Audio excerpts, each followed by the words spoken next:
దగ్గర ఏమిచ్చినాడు, హ్మ్. ఒక డొక్కు 1600, 1000 రూపాయలు ఫోన్ పెట్టినాడు. హ్మ్. ఒక జత బట్టలు ఏది వాడు వేసుకునే జత బట్టలు పెట్టినాడు. హ్మ్. హ్మ్. 4000 రూపాయలు మొత్తం పెట్టినాడు. ఒక వాచ్, హ్మ్. HMT watch. హుహుహు. ఏం చేయాలి వాచ్ తీసుకొని 4.5 కోట్లకి? ఏం చేస్తాడు అంతే. మనిషి ఉన్నాడా పోనీ? ఒక్కొక్కడికి బ్రహ్మాండంగా ఉన్నాడు మనిషి. తీసుకున్న వ్యక్తి. బ్రహ్మాండంగా. అచ్చా! దీన్ని వసూలు చేసుకునే మార్గాలేం లేవా ఏమన్నా? ఏమీ లేవు. ఆహాహా! వసూలు చేసే మార్గం అంటూ హ్మ్. ఈ మగ్గాల్ ఫీల్డ్‌లో ఉండే వాళ్ళకి హ్మ్. ఓనర్లు మాత్రమే సఫర్ అవుతారు తప్పితే హ్మ్. అంగడ్లోళ్ళు, ఈ హ్మ్. షాపులోళ్ళు లేదా హోల్సేలర్స్ ఏమాత్రం సఫర్ కారు. వాళ్ళు మా దగ్గర తీసుకునే సొమ్ముకి హ్మ్. రియల్ ఎస్టేట్ వ్యాపారం చేస్తున్నారు. అంటే మీకు తెలుసా? తెలుసు. అచ్చా! తెలుసు. హుహు. ఏముంది ఇప్పుడు మేము డబ్బులు అడిగితే ఆ! వాడు రిజిస్టర్ పెట్టుకోననంటాడు, ఆహా! కొంటాననంటాడు. హ్మ్. హ్మ్. అగ్రిమెంట్ చేసుకుంటానామంటే, టోకెన్ అడ్వాన్స్ ఇస్తానామంటే, కానీ పేమెంట్లు ఇచ్చాక మాత్రం వచ్చేయట్లేరు. హుహుహు. అంటే ఎందుకు? కాదన్నా ఇప్పుడు మనలో మన మాట. ఇప్పుడు ఆహ్, ఇప్పుడు ఎవరో చెప్పినారు కదా! 2.6 క్రోర్ ఇటు ఒక్క వ్యక్తితోనే అంత ప్రాపర్టీ కొనగలడా? లేదంటే అందరిని ముంచుతారా షాప్ వాళ్ళు? అది ఈ పక్క ఇచ్చేవాని స్తోమతను బట్టి తీసుకుపోతాడు. ఆహాహాహా! ఇప్పుడు ఇచ్చేవాళ్ళు నా దగ్గర అనుకోండి, ఆ! నే ఆ! నాకుండేది 4 మగ్గాలే. ఆ! 4 మగ్గాల్లో హ్మ్. నేను ఎంత ఇయ్యగలను? ఒక 8,00,000 వరకు ఇయ్యగలను. ఎనిమిది నుంచి అంతేలెండి. ఒక మీ 8,00,000 కెపాసిటీ వరకు ఎంతో ఇయ్యగలను. అంత నా చేయగలరు. స్తోమత. అవును. ఇంక అవతల నేను ఇయ్యలేను. లేదా ఇవ్వలేరు. మగ్గాలు నడపలేను. ఓకే. కానీ ఆ! ఇప్పుడు ఒక 70-100 మగ్గాలు ఉన్నాయనుకోండి, ఆహా! ఆటోమేటిక్‌గా కోట్లలో టర్నోవర్ జరుగుతుందది. అంటే ఆయనకు ఆల్రెడీ కోట్లలో టర్నోవర్ ఉంటాది. ఉంది. ఉంటది. ఉంటుంది. హ్మ్. ఉంది. ఇప్పుడు కొత్తగా ఎవడో చీరలు నేను తీసుకుంటానని వస్తాడు. హ్మ్. నమ్మకంతో ఏస్తాం. ఇది నమ్మకంతో జరిగే వ్యవహారం. మగ్గాల ఫీల్డ్ హుహుహు. అంతా, హ్మ్. ఇది శారీస్ బిజినెస్ అంతా ఒక నమ్మకంతో జరిగే వ్యవహారం అది. హుహుహుహు. యాక్చువల్లీ ఆ నమ్మకమే ఆ! పెట్టుబడి. ఆ ఆహా! పెట్టుబడి రిటర్న్ రాలేదంటే వీని సర్వము కోల్పోయినట్టే. మునిగిపోయినట్లే. అదేదో టైటానిక్ షిప్ మునిగిందే అలా. ఆహా! అట్లా. యాక్చువల్లీ మనకు మన ఛానల్ జూసి ఆస్ట్రేలియా నుంచి తర్వాత కెనడా నుంచి ఒక ఇద్దరు తర్వాత యూఎస్, అమెరికా హ్మ్. నుంచి హ్మ్. ఒక ఉన్నతమైన పనులు చేస్తున్న వాళ్ళు మన ఆంధ్ర హ్మ్. వాళ్ళే. హ్మ్. చానా మంచి వ్యక్తులు. ఉన్నతమైన పనులు చేస్తున్న అక్కడ స్థిరపడి ఉన్నవాళ్ళు. అక్కడ స్థిరపడినారు. అక్కడ హ్మ్. స్థిరపడినారు మన ఆంధ్ర నుంచి పోయి. ఒకరు హ్మ్. తెలంగాణ నుంచి పోయినారు. హ్మ్.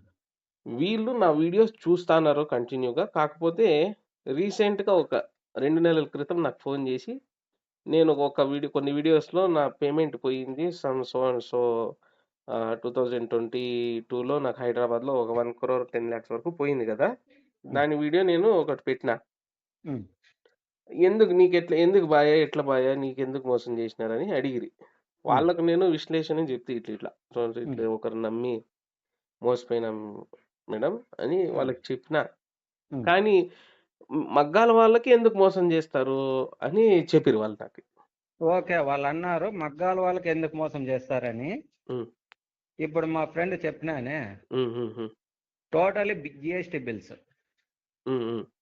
అంటే హ్మ్. గవర్నమెంట్‌కి హ్మ్. జీఎస్టీ టాక్స్ పే కట్టి, చేసిండేటివా?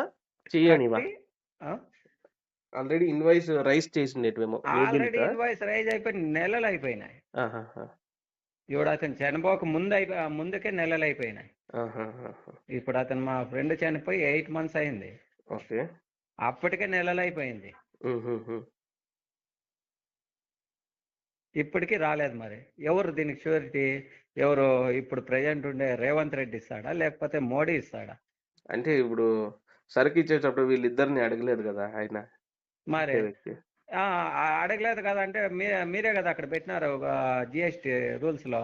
అంటే వ్యాపారం ఇప్పుడు చేస్ ప్రెజెంట్ కరెక్టే. మార్చ్ అయిపోయినప్పటికీ మొత్తంగా ఏమైతే అంతవరకు ఉండే డ్యూ బిల్స్ మొత్తంగా 31 లోపల క్లియర్ చేయాలని చెప్పినారు కదా! చేసినారు. ఎందుకు చేయడం లేదు? అంటే చేసినారన్న. ఇప్పుడు యాస్ పర్ రూల్స్ గవర్నమెంట్ ప్రకారంగా ఏది చేయాలో అది చేసినారు. యాక్షన్ చేసినారు. ఈ యాక్ పక్క వాళ్ళని కూడా అదే రూల్స్‌లో అణిగిపోయి అంటే తొక్కి పట్టుకోవాలి కదా. వీళ్ళు ఈ పోయి పక్క వాళ్ళు ఫేస్ చేయాలి కదా. సరే మీరు ఉమ్, చెప్పేది బాగుంది, లేదని లేదు.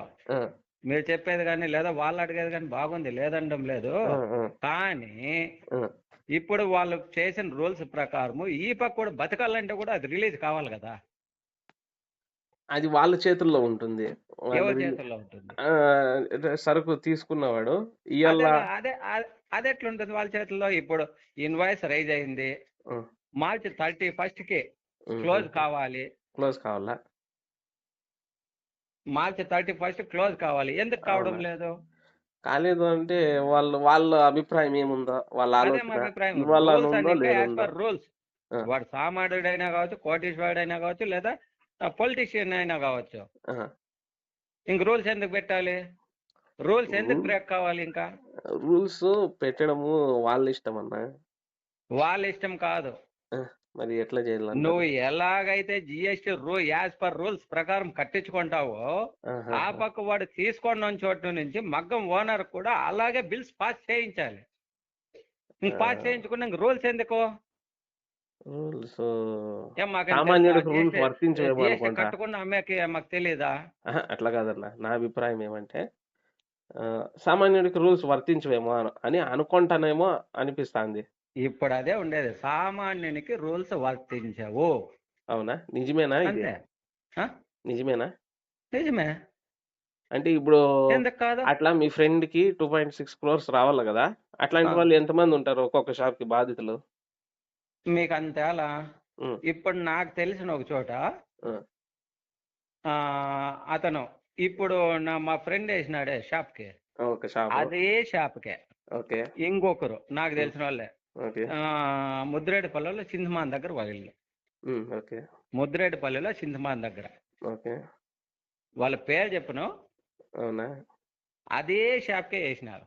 మళ్ళీ వాళ్ళు ఫోన్ చేసి మాకింత సరుకు కావాలంటే, లేదు మేడం మా నాన్న తిడతా ఉన్నాడు, ఇక్కడ మెట్టుతో కొడతా ఉన్నాడు, ఆ, ఆ, మీరు డబ్బులు పంపిస్తే నేను వేయగలను సరుకు ఆ, అంటే ఆ. అప్పుడు ఒక 20 to 25 lakhs ఆ. సెండ్ చేసినారు. అంటే 25 lakhs సెండ్ చేసినారంటే ఇతను ఎంత 3 కోట్లకు పైన ఉంది. ఇతనికి రావాల్సింది? 3 కోట్లకు పైన ఉంది. ఆహాహా. అట్లా ఎంతమందికి పెట్టింటారన్న వీళ్ళు పేమెంట్? ఎంతమందికి ఇవ్వాల్సి వస్తుంది ఇట్లా పెద్ద పెద్ద షాప్స్ వాళ్ళంతా? ఇప్పుడు నేను చెప్తా ఉండే వాళ్ళు వచ్చేసి దాదాపు అంటే ఒక 30 షాపులు ఉన్నాయంట వాళ్ళవి హోల్సేల్ షాపులు. ఎవరు? ఆ తీసుకున్న ఇప్పుడు నేను వ్యక్తులు, చెప్తా ఉండే పర్సన్ తీసుకున్న వాళ్ళు, తీసుకున్న వాళ్ళు హోల్సేల్ షాప్స్ ఒక 30 వరకు ఉన్నాయని మా ఊర్లో మొత్తంగా టాక్. ఇప్పుడు నేను చెప్పింది ఇద్దరిని మాత్రమే మీకు ఎగ్జాంపుల్ చెప్పింది. ఇట్లా వాళ్ళతో వాళ్ళు ఎంతమందితో తీసుకున్నారో ఇంకా తెలియదు. అవునా? ముద్ర అందాజు ఎంత ఉండొచ్చు? బిగ్ షాట్స్ ఇప్పుడు ఎందరు ఉంటారో అందరితోనే కనెక్ట్ ఉంటారు. అందాజు మీ అభిప్రాయం ప్రకారంగా ఎంత మొత్తంలో ఉండొచ్చు?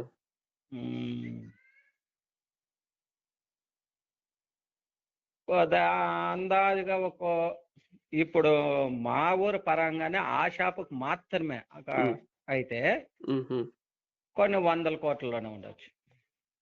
కొన్ని 100 కోట్లలోనే ఉండొచ్చు. 100 కోట్లు అంటే 100 కోట్ల అబౌవ్.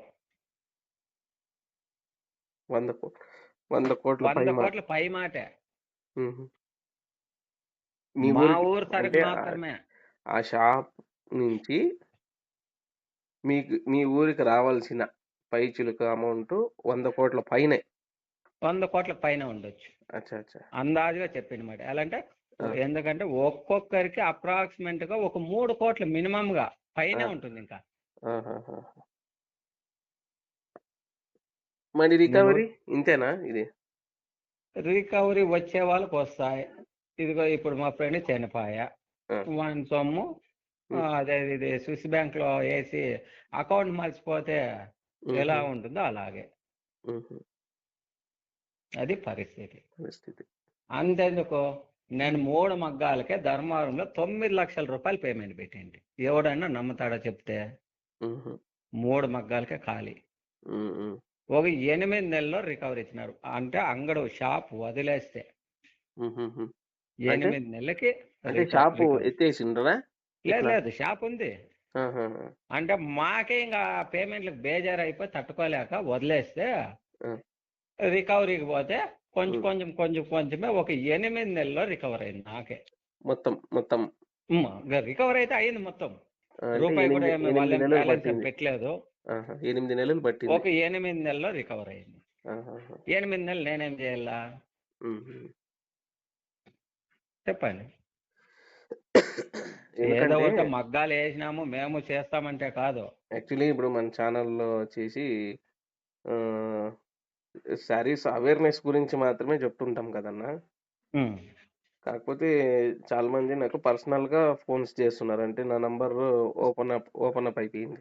చాలా అవును వీడియోస్ లో నా నంబర్స్ ఉంటాయి. అవును దాని నుంచి ఏమైపోయిందంటే అందరూ కాల్స్ చేస్తున్నారు.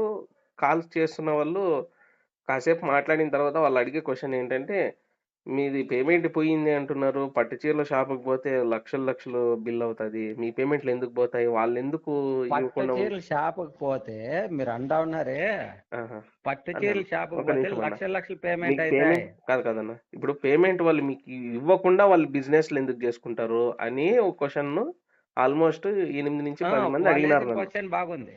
లేదండి లేదు అడిగినారు. లేదండి లేదు వాళ్ళు ఆ, వేసిన క్వశ్చన్ బాగుంది.